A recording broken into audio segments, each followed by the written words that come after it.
Hey everyone, welcome back to Kanen Coffee. Here we have a DeLonghi Gran, and this machine was brought in because the display was working only intermittently, especially after heat up.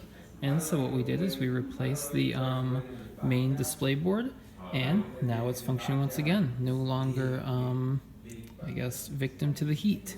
So, yeah, we'll pull a shot. It's been on for a couple hours now, so we know the display is functioning just fine.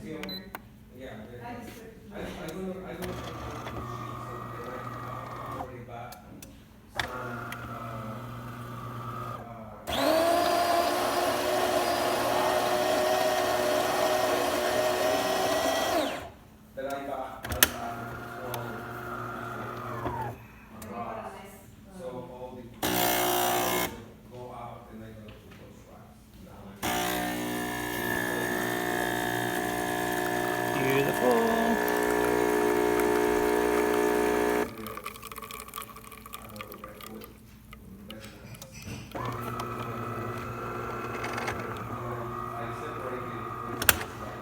Alright, looking great.